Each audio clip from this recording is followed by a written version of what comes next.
అందరికీ నమస్తే. అందరూ బాగున్నారా? నేను కూడా చాలా బాగున్నాను.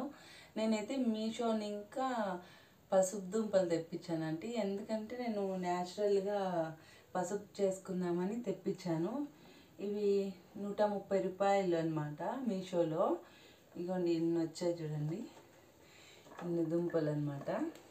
ఇవి మామూలుగా నేను కుంపట్లో పెట్టుకుందామని తెచ్చాను, కానీ ఇవి రావండి. దీనికి రూట్స్ లేవన్నమాట. మొలకలు వస్తాయి కదా ఇక్కడ. ఇవి 5-6 రోజులు పెట్టాను నేను, కొంచెం వాటర్ వేసి, ఎవరో చెప్తే వస్తాయంటే, కానీ రాలేదు. అందుకని నేను పసుపు చేసేసుకుందాము, ఫేస్కి కూడా అప్లై చేసుకోవచ్చు కదా, అందుకని పసుపు చేద్దామని దుంపలు అయితే కట్ చేస్తాను. ఇప్పుడు చూడండి, నేను కట్ చేస్తాను. ఇలా చిన్న కట్ చేస్తాను. చూడండి ఎంత చక్కగా ఉన్నాయి. నేను మీషోలో బుక్ చేశాను.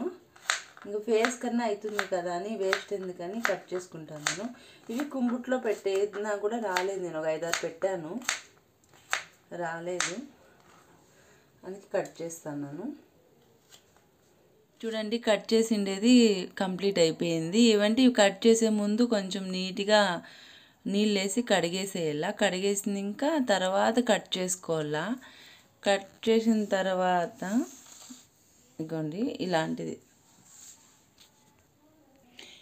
ఇలాంటి దాంట్లోకి ఒకటి ఏదైనా వెడల్పు తీసుకొని ఒక పేపర్ వేసుకొని నీట్గా ఇలా వేసేసుకొని ఎండలో పెట్టేసుకుంటే పూర్తిగా ఒక 3-4 రోజులు ఎండినాక మిక్సీకి పట్టి మనం ఫేస్కి అనేది అప్లై చేస్తే చాలా బాగుంటుంది. మామూలుగా కల్తీగా వస్తుంది కదా, అది ఫేస్కి ఎందుకులే అని నేనైతే ఇలా చేసుకుంటాను. ఈజీనే అండి, మీషోలో దొరుకుతాయి. తీసుకొచ్చుకోండి, కట్ చేసుకోండి, నీట్గా కడిగేసి కట్ చేసుకొని ఇలా ఆరబెట్టుకొని మిక్సీకి పట్టుకొని ఒక డబ్బాలోకి వేసి పెట్టుకొని మనకి ఎప్పుడు కావాలంటే అప్పుడు ఫేస్కి అప్లై చేసుకుంటే చాలా బాగుంటుంది. ఇది న్యాచురల్ది కదా, చాలా బాగుంటుంది.